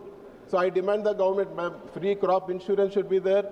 I demand input subsidy. I demand more trains from Andhra Pradesh so that the banana can be transported, and immediately MSP be announced for the banana farmers. My constituency, especially Kodur area, is a hub for banana farmers. So I want a central team also to visit and see the plight of the farmers and take steps that in the future such issues don't happen. Thank you very much. माननीय सदस्य श्री अनुराग शर्मा जी।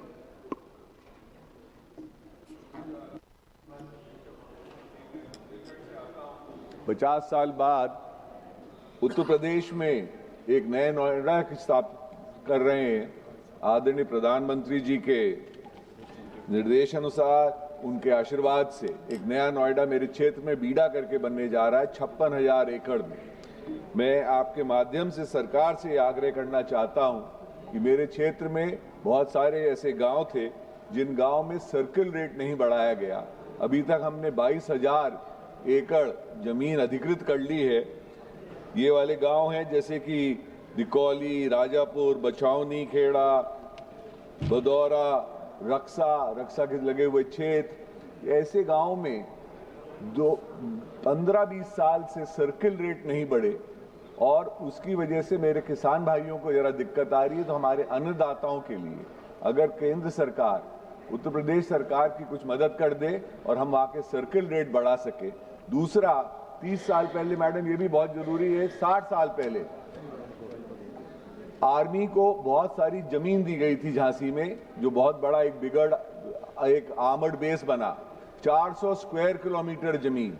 तो वो जब मेरे किसान भाइयों ने जमीन दी थी उनको उसकी जगह पुनर्वास की जमीन दी गई है। उसमें भी अगर केंद्र सरकार अगर कुछ मदद कर देगी तो उन लोगों को जमीन से जब हम लोग उनकी जमीन ले तो उनको कुछ ना कुछ उस पर मुआवजा मिल जाए। धन्यवाद। ये आपसे आग्रह है। माननीय सदस्य Shrimati Mala Roy ji. Thank you madam.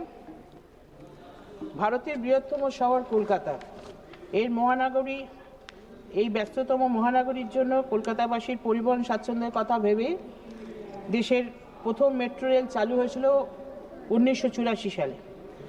লক্ষ্য ছিল দ্রুত গতিসম্পন্ন যানবাহন ব্যবস্থার মাধ্যমে শহরের জনজীবন সচল রাখা। সময়ের সঙ্গে সঙ্গে কলকাতার কলরব বৃদ্ধি পেয়েছে, বেড়েছে জনসংখ্যা, সেই তুলনায় মেট্রো রেলের উন্নয়নে কেন্দ্রীয় সরকারের অর্থ বরাদ্দ হার ক্রমশ কমিয়ে দেওয়া হয়েছে, আর তার ফলে প্রতিনিয়ত ব্যাহত হচ্ছে মেট্রোর সুষ্ঠু পরিষেবা। কর্মীর সংখ্যাও কমে যাচ্ছে, অফিস টাইমে প্রচণ্ড ভিড়ে যাত্রীদের ভোগান্তি চরমে পৌঁছে গেছে। আসলে পুরনো রেখে যান্ত্রিক গোলযোগ কারণে প্রায়শই ট্রেন বাতিল হচ্ছে, হাজার হাজার যাত্রীর চাপে দমবন্ধ পরিবেশ সৃষ্টি হচ্ছে প্ল্যাটফর্মে, যাত্রীদের নিরাপত্তা বিঘ্নিত হচ্ছে, জীবনের ঝুঁকি নিয়ে যাতায়াত করতে হচ্ছে যাত্রীদের, এবং প্রচুর দুর্ঘটনাও ঘটছে। কোনো প্ল্যাটফর্মে গ্রিন করিডোর না থাকার ফলে যাত্রীর চাপ বাড়লে লাইন পড়ে যাওয়ার আতঙ্কে ভুগছে মানুষ। রেল দপ্তর নতুন রুটে মেট্রো উদ্বোধন করলেও পুরনো রুটের প্ল্যাটফর্ম, রেল ট্র্যাকের সংস্কার, ট্র্যাক ফিটিং এবং সিগন্যাল আপগ্রেড করার কাজে গুরুত্ব না দেওয়ার ঝুঁকি ক্রমশ বেড়ে চলেছে, উদ্বিগ্ন হচ্ছে মানুষ। তাই রেল মন্ত্রককে এ ব্যাপারে যথাযথ নজর দেওয়ার অনুরোধ করছি। माननीय सदस्यगण, बहुत सारे माननीय सदस्य शून्यकाल पर अपने अपने विषयों को रखना चाहते हैं। सभी सदस्यों से आग्रह है कि वो सभी अपनी बात को 1 मिनट के भीतर रखने का प्रयास करें। माननीय सदस्य श्री बी वाई राघवेंद्र जी। बोलो। माननीय अध्यक्ष जी, आभारी हूँ आपका। अपने गन्ने जैसे वो तो रोज बोलते हैं सरकार से बात कर लेंगे, उन्हें बोलने की जरूरत क्या है? I stand here to draw the attention of this August House to the plight of our Annadatas, our farmers and the arecanut growers of Malnad and other parts of the Karnataka. Madam, our distressed farmers are facing an unprecedented crisis, and I urge the government's immediate intervention in this regard, especially arecanut growers facing problem regarding yellow leaf diseases and leaf spot diseases due to heavy rains in continuous last 4 months, heavy rains in our constituency. So regarding this, along with this, I also wish to draw the government's attention to the critical issue WBCIS, that means weather-based crop insurance scheme. Regarding this, the predefined parameters to the term sheet are updated only once every 3 years of the taluk level. The core concern is the many weather stations are not functioning. That's why I request the Agriculture Ministry to intervene and ensure compensation for 24-25 is recalculated using the nearest and most climatically assured weather stations data and reinstate the daily SMS rainfall service. I urge the government to extend immediate relief and targeted measures to control the devastating yellow leaf disease and leaf spot disease. I also request the government to explore the possibility to providing an immediate special assistance package to compensate the losses and support our distressed farmers. Ma'am, we must ensure that our excellent schemes are implemented with almost attention that our distressed farmers always receive the protection and support they deserve. Thank you, ma'am. माननीय सदस्य Shri Manickam Tagore ji. Thank you, madam. Madam, there is reports that there is a central committee being formed and the committee has submitted a report saying that the conduct of JEE and NEET and CUT as early as 11th grade, limit coaching hours to 2 to 3 hours, hold exams twice a year, and even shift to hybrid assessment using board exams. Ma'am, it's a flawed NEET policy and obsession with only single stakes exams that benefited only rich, and the coaching mafia and the dummy schools. The government school students and rural children, first generation learners, SC, ST, OBC communities, all have been pushed out of the opportunity, not because of lack of talent, but because they cannot afford lakhs of rupees on the coaching. And the same report, ma'am, highlights structural failures, syllabus gaps across boards, weak formative assessments, even teacher support, and the rise of dummy schools. These are all not accidental, madam.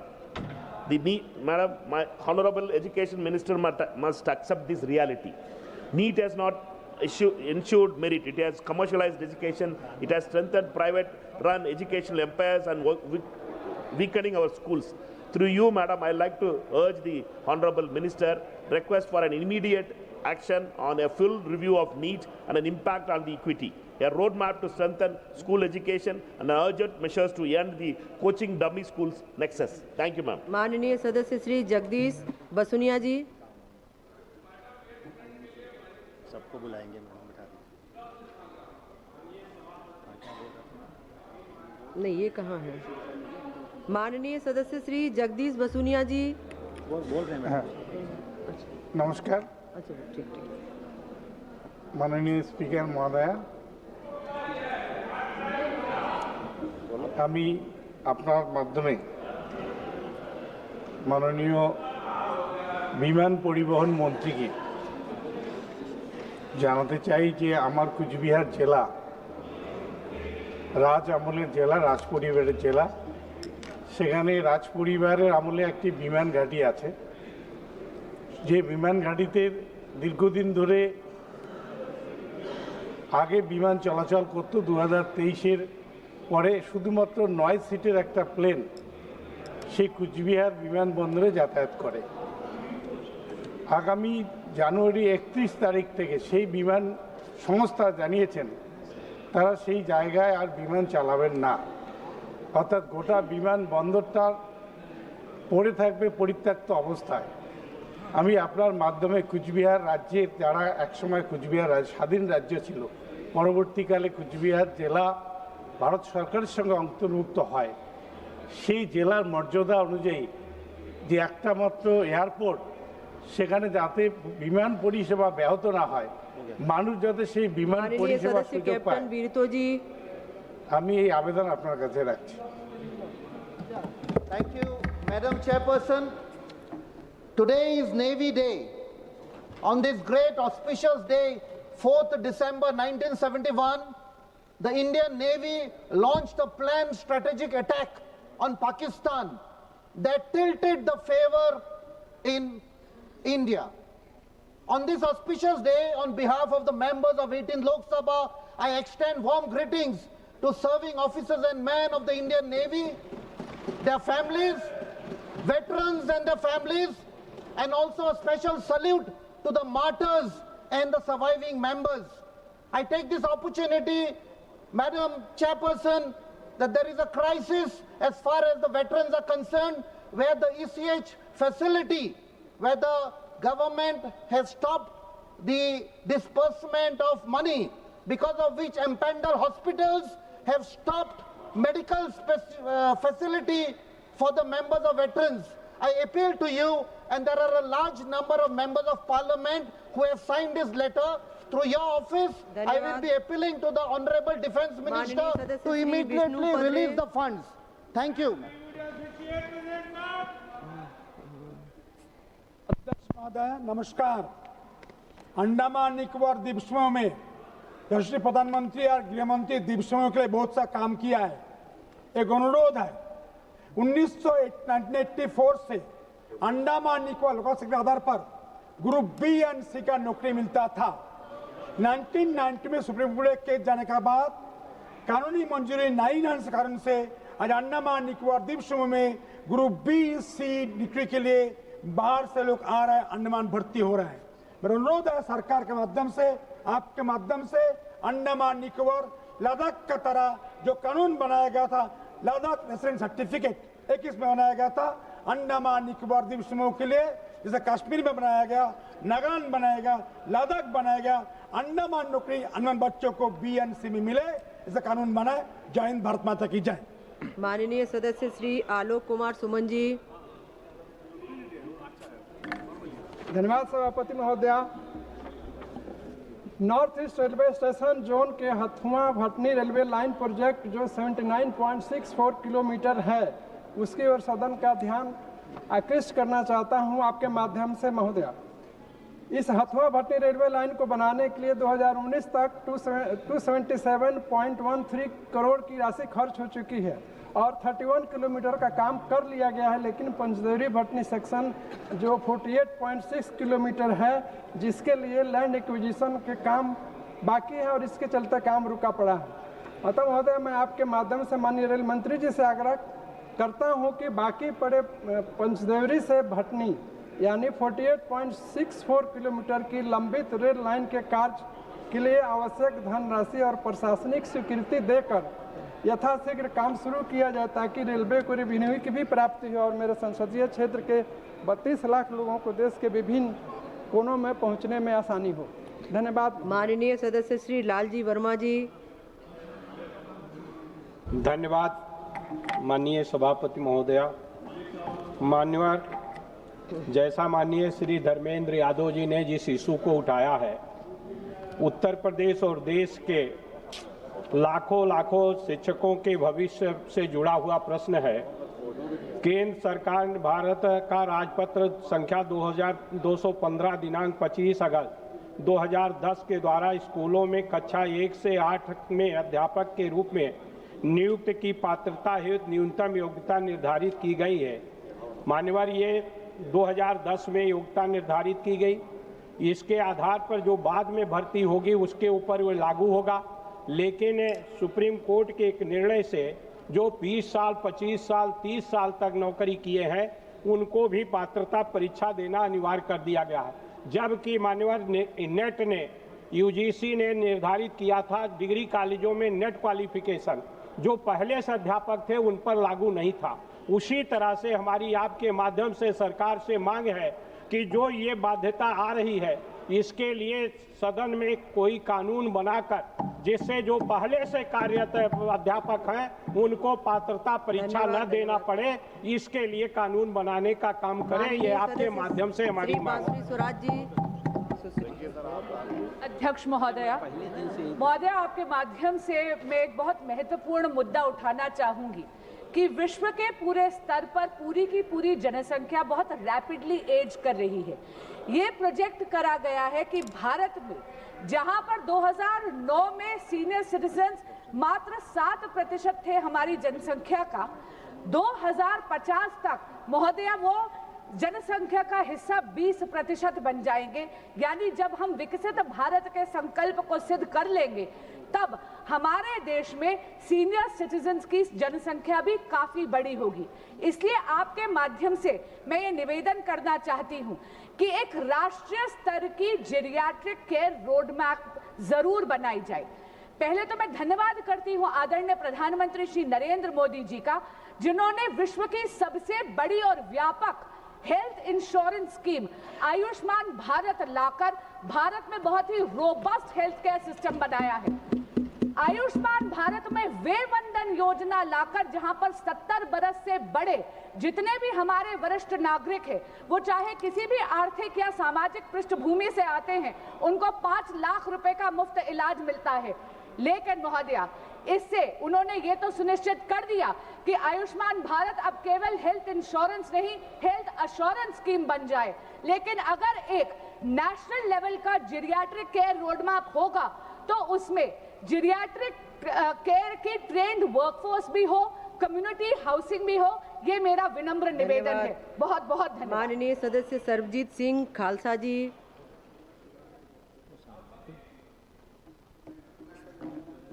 मैं मेरे हलके दे विच मेरे हलके दे विच madam पानी दी बहुत ज़्यादा समस्या है, पीण वाले ते खेती वास्ते भी।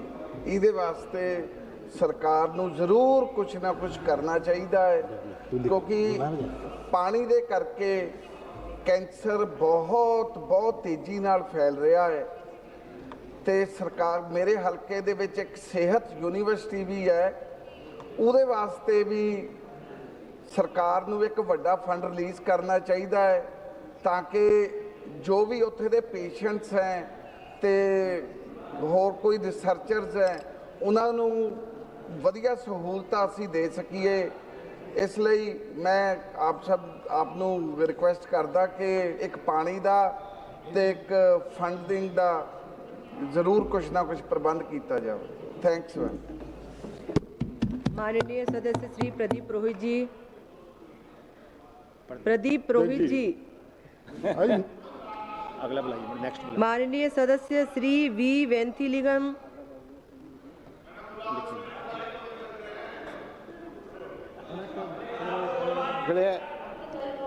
நீங்கள் வாய்ப்பு கொடுத்ததற்கு என்னுடைய முதற்கண் நன்றியை தெரிவித்துக் கொள்கின்றேன். சென்ற மாதம் புதுவையிலே கனமழை பெய்தது. அது மட்டுமல்ல, புயல் தாக்கம் ஏற்பட்டது என்று சொல்லலாம். அந்த நேரத்தில் கடல் அரிப்பு ஏற்பட்டு அந்த மீனவ சமுதாயங்கள் எல்லாம் பாதிக்கப்பட்டிருக்கின்றன என்று சொல்ல வேண்டும். அதுவும் குறிப்பாக சோலைநகர் வடக்கு, சோலைநகர் தெற்கு, சின்ன காலாப்பட்டு, பெரிய காலாப்பட்டு, கணக்குசெட்டிக்குளம், பிள்ளைச்சாவடி போன்ற பகுதிகள் எல்லாம் கடல் அரிப்பிலே மிகவும் பாதிக்கப்பட்டிருக்கின்றன. அந்த பகுதியில் இருக்கக்கூடிய மீனவர்களை பாதுகாக்க வேண்டும் என்று சொன்னால் அங்கே தூண்டில் வளைவு என்று சொல்லக்கூடிய அந்த கடல் பாதுகாப்பு திட்டத்தை அங்கு செயல்படுத்த வேண்டும். புதுவை அரசாங்கத்தால் அதை செய்ய முடியாத நேரத்தில் மத்திய அரசாங்கம் அதில் தலையிட்டு அவர்களுக்கு உதவி செய்ய வேண்டும் என்று இந்த நேரத்தில் கேட்டுக்கொள்கின்றேன். माननीय सदस्य श्री धवल पटेल जी। नेक्स्ट। माननीय सदस्य श्री वीरेंद्र सिंह जी। धन्यवाद मैडम। राजा महाराजाओं का काम है। मैं आपके माध्यम से सरकार का ध्यान वाराणसी जनपद में सड़क चौड़ीकरण के नाम पर जिस तरीके से एक वर्ग विशेष को प्रताड़ित करने का काम किया जा रहा है उसकी तरफ आकर्षित करना चाहता हूं। माननीय प्रधानमंत्री जी जब हमारे जिले से सांसद चुने गए तो उन्होंने कहा कि हम क्योटो बना देंगे।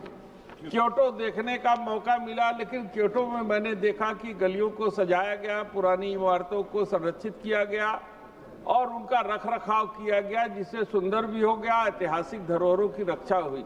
लेकिन यहाँ पर बिना कानून लागू किए जबरदस्ती गुंडों की भांति जिस तरीके से उनके मकान ढहाए जा रहे हैं, उनके दुकान उगाड़े जा रहे हैं और उनको बिना विस्थापित किए बिना मुआवजा दिए उनको जो है कि बेघर कर दिया जा रहा। सैकड़ों वर्षों से कारोबार, एक मिनट मैडम मैं मांग तो कर लूं, सैकड़ों वर्षों से उनका कारोबार है। जिनके बच्चे अनाथ हो रहे हैं उन्हें विस्थापित किया जाए और जैसा विश्राम कॉरिडोर में जो है कि उनको मुआवजा मिला है उसी भांति हमारे। माननीय सभापति महोदय, बहुत बहुत धन्यवाद आपका। सतना एयरपोर्ट का उद्घाटन माननीय प्रधानमंत्री जी द्वारा 31 मई 2025 को वीडियो कॉन्फ्रेंसिंग के माध्यम से किया गया था। तब से सतना एयरपोर्ट पर नॉन शेड्यूल्ड फ्लाइट्स एवं मेडिकल फ्लाइट्स का सुचारू रूप से संचालन हो रहा है। सतना एयरपोर्ट पर यात्रियों में उड़ानों के सुगम आवागमन से संबंधित सभी सुविधाएं उपलब्ध हैं। उद्घाटन के उपरांत से ही सतना एयरपोर्ट से प्रदेश और देश के कई शहरों को जोड़ने की मांग सतना की जनता से आने लगी है, लेकिन आरसीएस एयरपोर्ट की श्रेणी में वर्गीकृत न होने के कारण राज्य सरकार से अंतर्देशीय कनेक्टिविटी में जिन कंपनियों ने एमओ कर रखा है उनका कहना है कि सतना से भोपाल, इंदौर और प्रदेश के बाहर 19 सीटर जहाज तभी चला पाएंगे जब आरसीएस एयरपोर्ट की श्रेणी में वर्गीकृत करके एयरलाइंस को आरसीएस रूट में अनुबंधित किया जाएगा। मेरा आपके माध्यम से माननीय मंत्री जी से आग्रह है कि सतना एयरपोर्ट से 19 सीटर जहाज चलाने हेतु सतना हवाई अड्डे को आरसीएस एयरपोर्ट की श्रेणी में वर्गीकृत कर एयरलाइंस को आरसीएस रूट से अनुबंधित किए जाने हेतु स्वीकृति दिए जाने की कृपा करें। साथ ही सतना एयरपोर्ट की लंबाई बढ़ाई जाए और नाइट लैंडिंग की सुविधा दी जाए। माननीय मंत्री जी यहाँ पर बैठे हैं, मैं चाहूंगा कि वो माननीय सदस्य श्री रविंद्र चौहान मंत्री जी।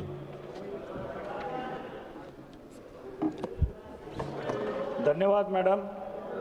सध्या संपूर्ण महाराष्ट्रामध्ये मोठ्या प्रमाणामध्ये बिबट्यांचा वावर होताना दिसतंय। तसंच माझ्या नांदेड जिल्ह्यातही सध्या बिबट्याचा मोठ्या प्रमाणात वावर होत आहे। त्यामुळं शेतकऱ्यांमध्ये प्रचंड